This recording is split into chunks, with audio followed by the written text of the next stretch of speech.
be going over some of the details of the HUD budget for 2023. This is the HUD federal budget. And it is extremely interesting. And first I'll go over some of the highlights. It is $71.9 billion, that's with a B. And it's an increase of 11 billion from 2022. So that is a huge increase. I believe that's like 18% if I remember correctly. So tons of money going to HUD. What is extremely interesting, before I even start about where the spending is going and all that, we currently have a 17.9% lumber tariff with Canada. So just kind of going back in history, under President Obama, we had no lumber tariff with Canada. It was 0%. And then President Donald Trump came into office. He enacted a 7.9%. No, it's 8.9% tariff on lumber from Canada. And the press was all over him for that. You know, this makes no sense. Why are you enacting a lumber tariff on Canada, which is our friends? This makes no sense. So, and then then President Biden got elected, and instead of getting rid of Trump's tariff, he doubled it. He upped it to 17.9%. And then guess what? Lumber prices are going through the roof for two reasons. It's not just because of the tariff, but that is a big part of it. The other reason is because of all the forest fires we've been having. So there's less supply of lumber than there used to be domestically. Canada hasn't had nearly as many forest fires as the United States. So it would really benefit us to have access to their lumber supply, especially during this lumber shortage, but we do not have it. I mean, we have this extremely high tariff on Canadian lumber, which is a country that's supposed to be our friends. I thought Canada was our friends. And we're can I just say something about the lumber, because I had some remodeling done on my house due to rotting wood on my porches, so I had to have that redone, and I had all the beams, the structural beams replaced, and I didn't realize that there was a tariff on the lumber for that, and that really hit me hard when I was redoing the porches. I mean, it was a jaw-dropping, gasping cost for that. It stopped everything, and I was really surprised. And the people that were doing the work were apologetic over it, and that's the first I learned about the lumber tariff. I didn't know anything about it, so I can't imagine what that's done to the housing market. So what has that done to the housing market? Yeah, what it has done to the housing market is it has increased the price to build a new housing unit by $36,000.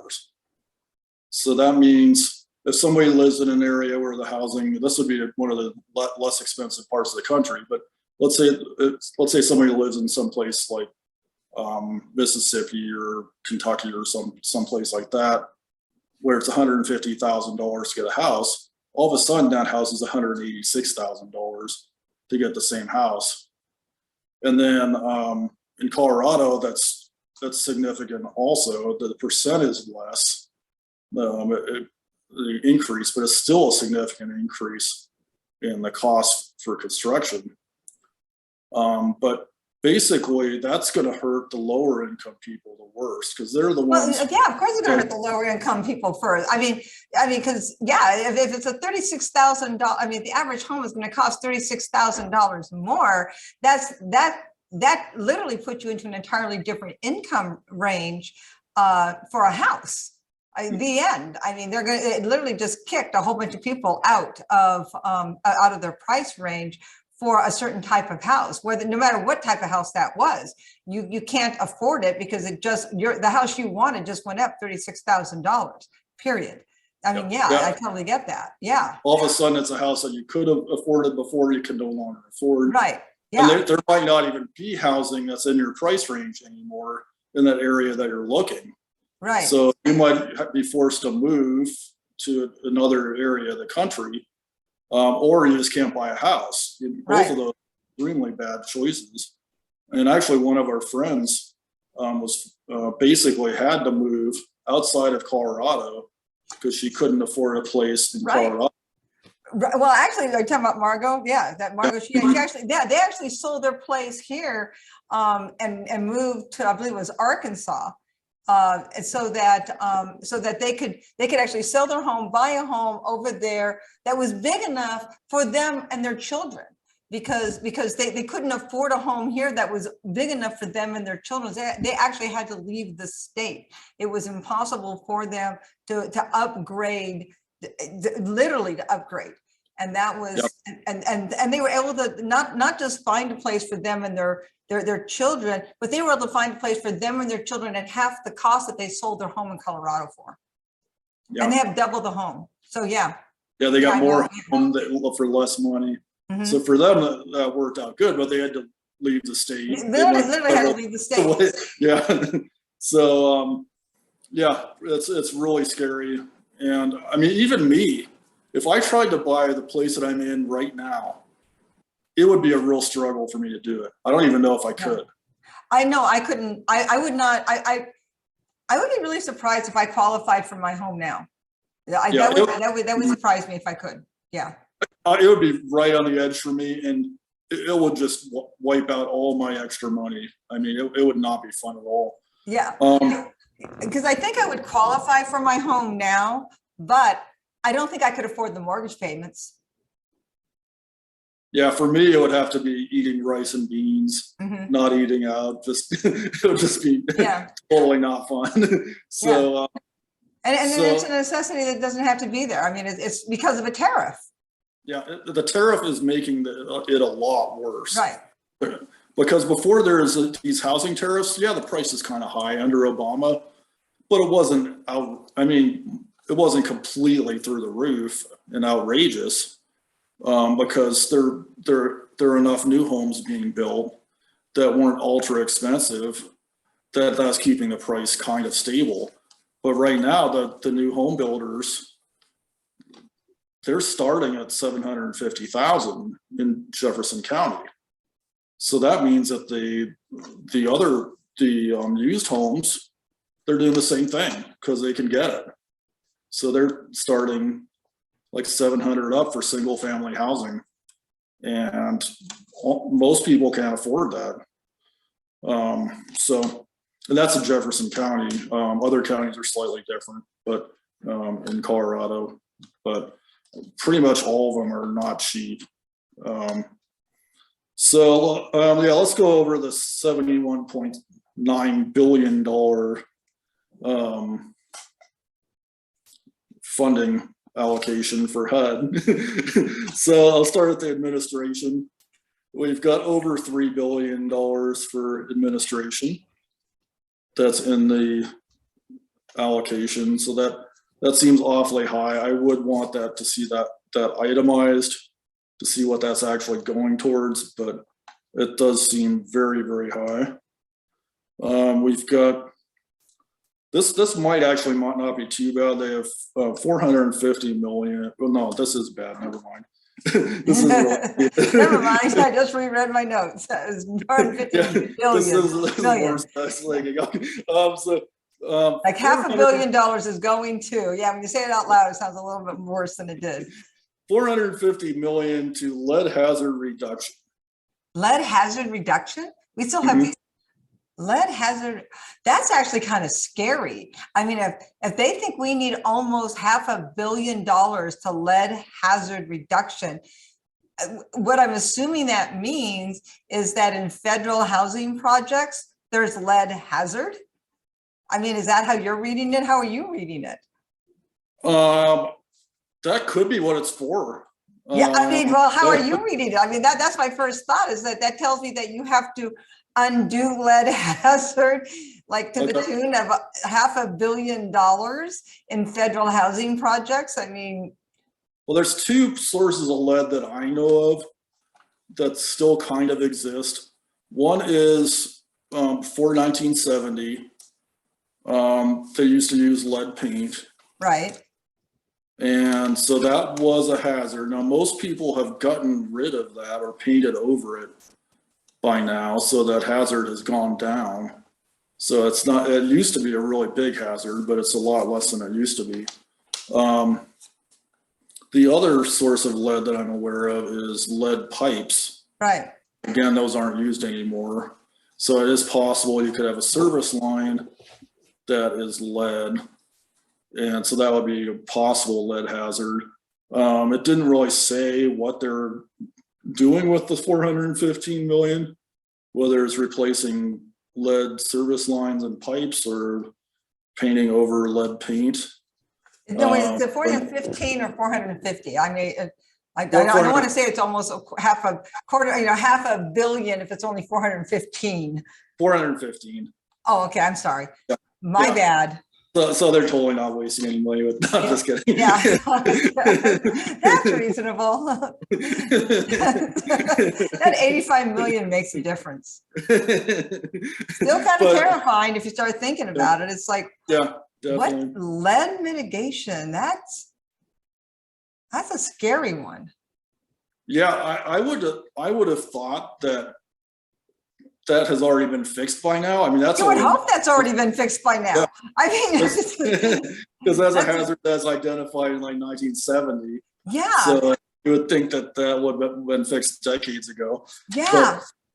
Yeah, like whole generations. I mean, if this is public housing that we've been placing people in, we're literally having whole generations growing up and growing old in dangerous housing, which the government is responsible for. That is something that someone should have taken care of. It's nothing says we don't care about our poor more than putting them in hazardous living situations. Good grief. No doubt. That is extremely strange. And maybe it's something they just became aware of, or who knows. Really? But I doubt it. Yeah. Like no one had the architectural plans. No one kept up. Well, I take that back. But yeah, extremely strange. We've got over 5 billion in rent assistance. We've got 5.3 billion in community development. And this one is really interesting. So you have the 5 billion in rent assistance. I assume that's just like general rent assistance that if somebody's had a hard time. But then there's 14.5 billion in project-based rental assistance. So if you're in a special project, you're almost 3 times more likely to have qualifying rental assistance than if you're just in some random apartment somewhere around the US. So that seems awfully strange that they would basically be giving project-based rental assistance that much more money.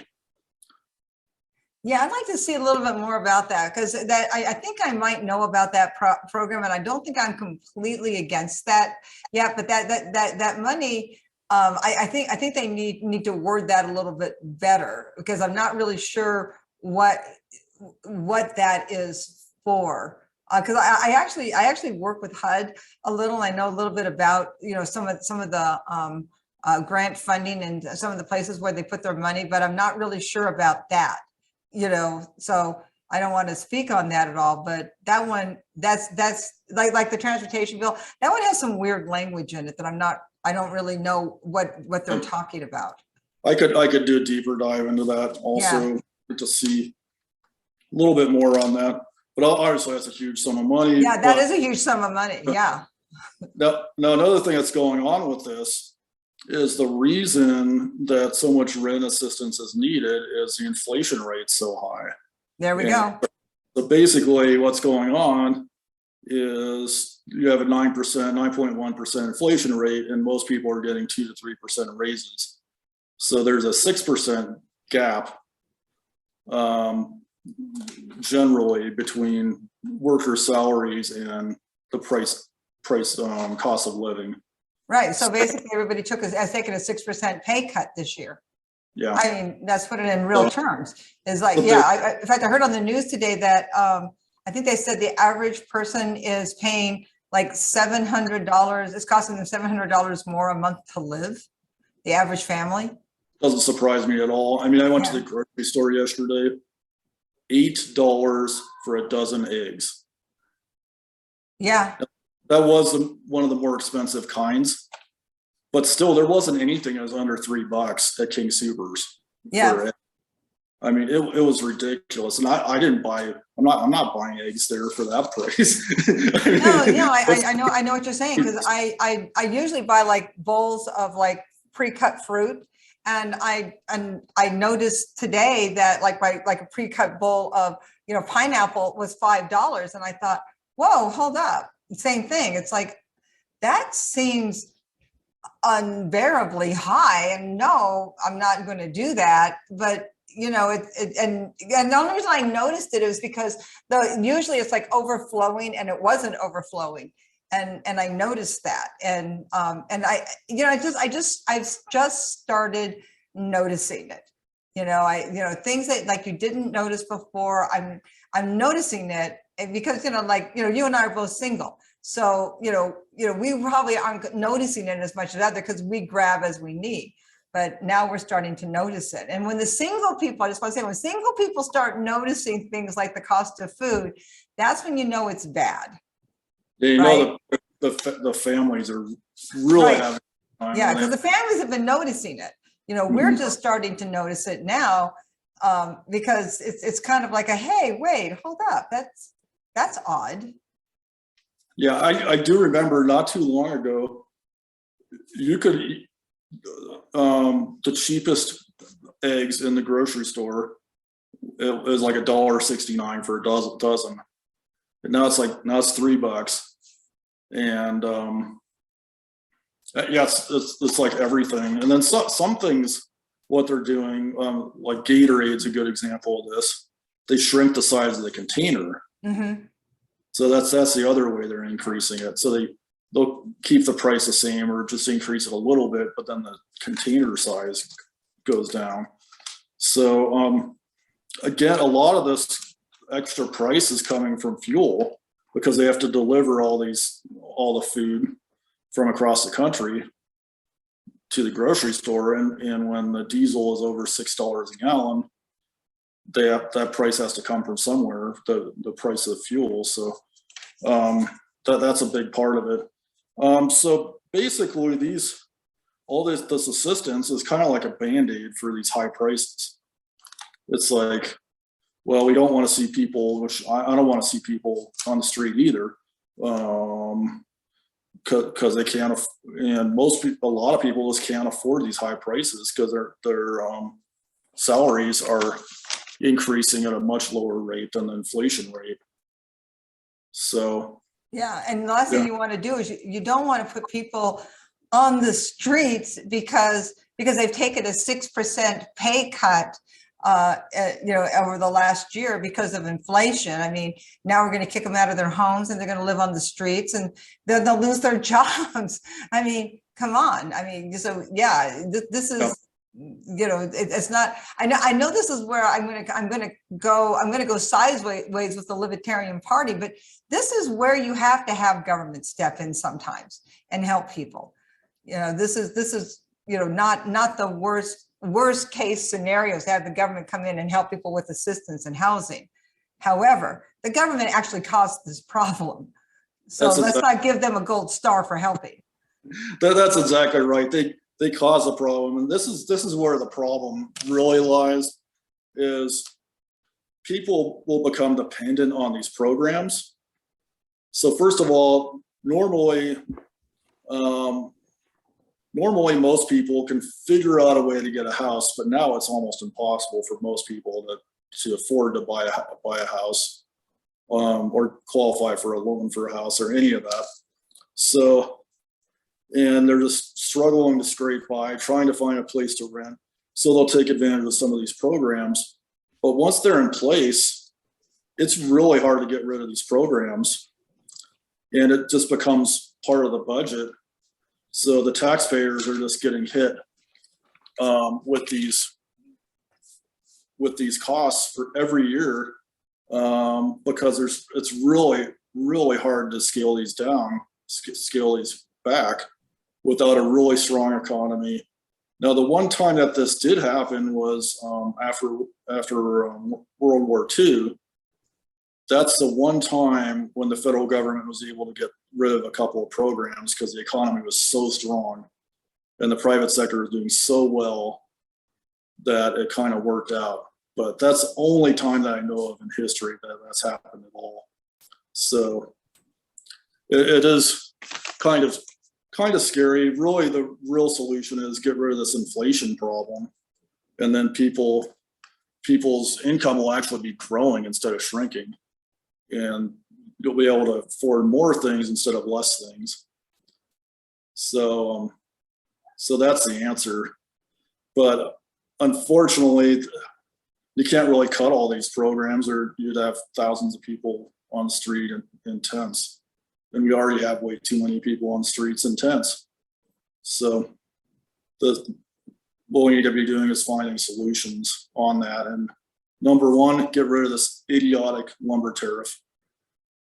That's the number one thing that needs to be done. And then the second thing is make it easier for people to actually build new housing. So get rid of some of the bureaucratic red tape for building. So it's not like a 6-month process to get a building permit or anything like that. That's a reasonable amount of time, and that'll help a little bit over the long term. But Now, are those building permits, are those federal? Yes, the No. federal government with the, okay, so that's a state local. Okay. yeah, mhm.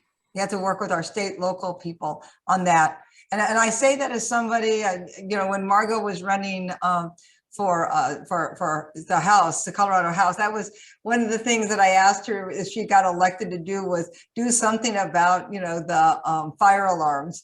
Because I think I have like 17 fire alarms in my house. Every time I did any type of remodel, some new code came in that I had to put another like fire alarm in there, and they go off like I can't keep the batteries going with them, but they go off all the time. And my poor cat, they just burn his little ears. So if I could do anything, I would do something about the fire alarms. I mean, just like idiotic codes after a while that just get stupid. I have just so many. My place has one fire alarm in my place. You only have one? Yeah. Okay. Next time you're over here, I want you to count all the fire alarms in my house. I think mine's plugged in with a battery. Yeah, I have the battery and electrical. Yeah.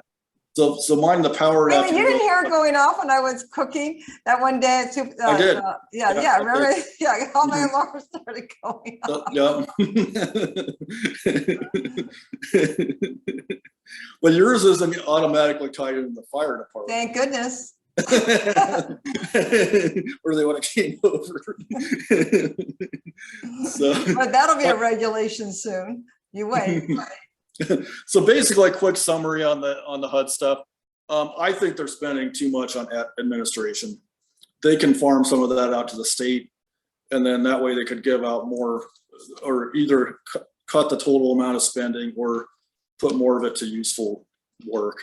So that's number one on that. And then number two is that it is